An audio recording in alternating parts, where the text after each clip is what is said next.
All right, 206. So this is the really short video that I promised you about how to set up a global reverb for your projects.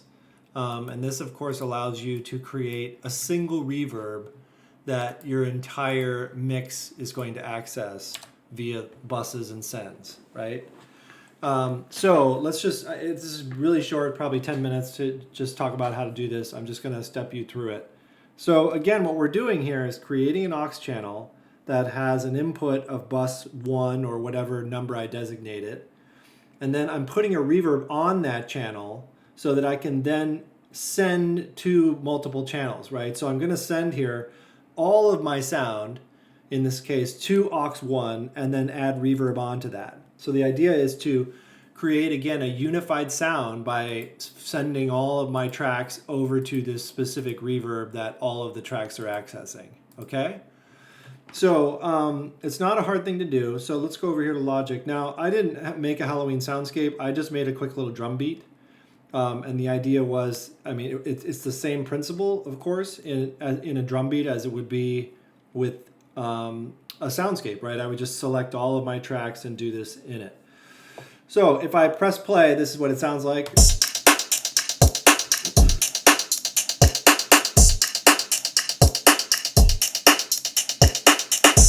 Okay, I've got a lot of clipping right now, +4, right? So I really wanted to reduce that. I do not want this 4.6 in the red box. So the easiest way to do that is I like the balance I have. So I'm going to select, shift-click all of my tracks and grab the gain and turn it down, right? And that's going to keep it within the same range. And let's hear what that sounds like. That's better, right? No more clipping over here. I have a good full signal, but no clipping, okay? So remember now that I could still add reverbs into specific channels. So I'm going to actually go ahead and go to my snare here and put in a reverb just because I like the sound of a snare having some reverb. So let's hear that. That's too much. I'm going to reduce the wet. There we go. So now I have a nice little, the reverb, the snare lasts a little bit longer and it's kind of in the background a little bit. It's just a kind of a different sound than if I had nothing on it. Now it's kind of in a dynamic range, okay? So what I want to do now is, though, I want to apply a global reverb to all of these tracks, right? And the way that I'm going to do that is to create a bus and to put a reverb on that bus and then send all of my channels to that bus, okay? So what I'm going to do is choose any of these tracks. I'm just going to go to the first one here. I'm going to go to where it says sends, okay? Because remember, the first thing I need to do is create a bus. And I can pick any one, right? Any one that's empty, right? Obviously, if I had been using other buses, I don't want to use them again. But in this case, they're all empty, so I'm going to use bus 10, okay? Remember, as soon as I choose a bus, the second channel strip here, aux, becomes my bus, right? The input is bus 10. And now I actually don't need to go to the mixer yet, but I could. But there is my bus, all right? And I'm actually going to go double click on this name and call this drums verb, okay?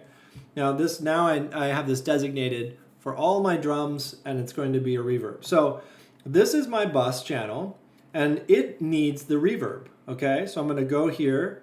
And remember, I talked about Space Designer. You might consider using Space Designer in your projects because it's a convolution reverb, which means that it's mimicking real-world live spaces that have been mapped onto kind of a synthetic it's a simulated real-world sound, okay?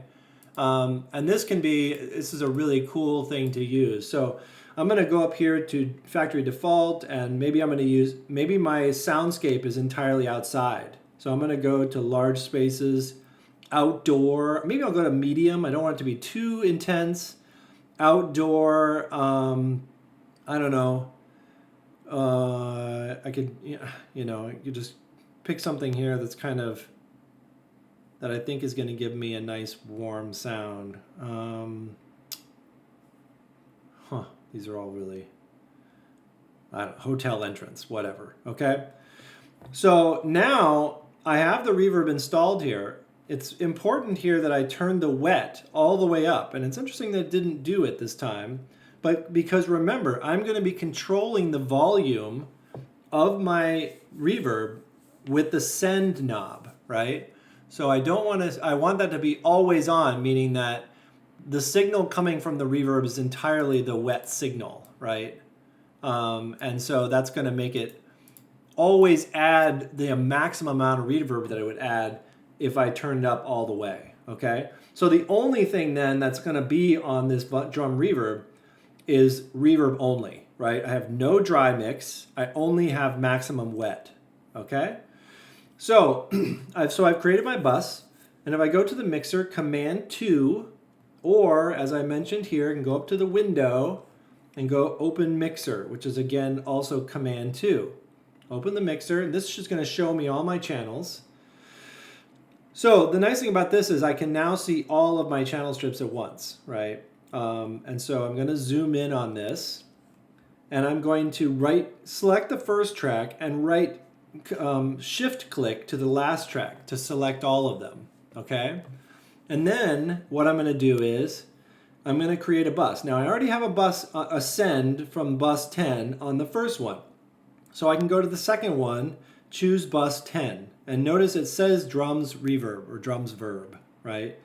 And notice because all these tracks are selected, it added all of them, okay?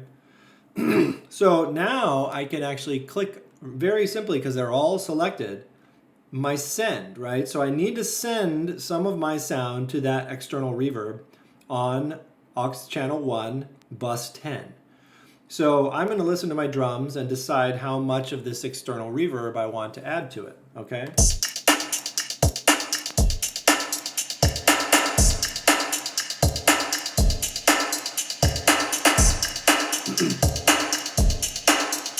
So that's kind of nice. It's a little bit tinny to my ears, a little high in the, has more high frequencies than I kind of want. I wish it was a little warmer.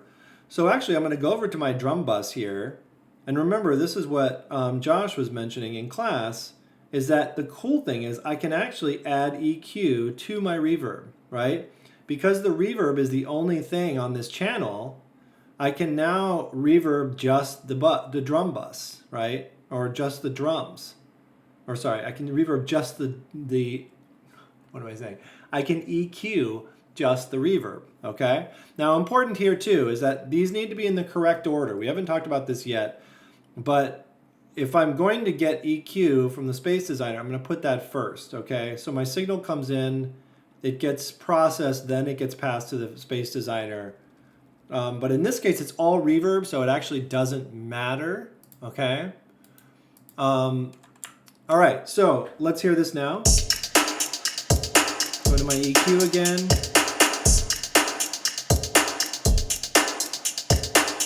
That's a little better. Listen to it without.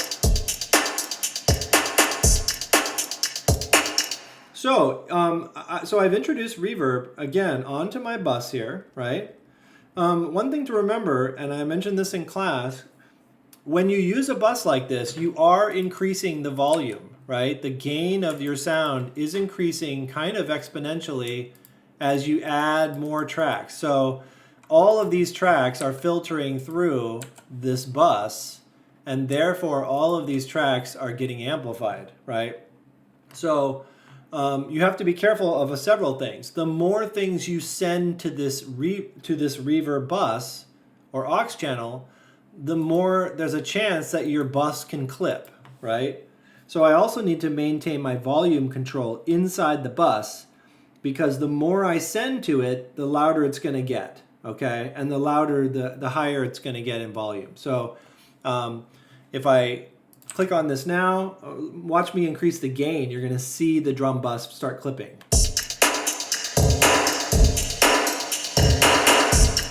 Okay? So you can see I have to be careful about how much I put in there. Now, if I want a lot of reverb on this bus, I probably just need to counteract it with a volume lowering. So now I can crank this up again.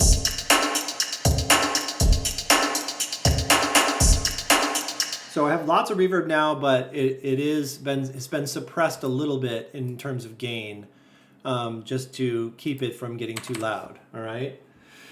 Anyway, so that is what you would do with your Halloween soundscape. You would introduce a bus that is for everything, right? You could call it the master reverb. And then every single track is going to have some of that, is going to send to that reverb some, right? Now, obviously, you don't want too much. And remember, the basic concept here is if you turn the send knob all the way up to 0, right? All the way up to 0, you're sending the entire signal to that reverb, okay?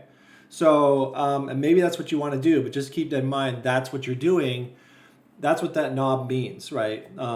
0 means the entire signal is also going out the stereo output, and it's being sent to the reverb as well, okay?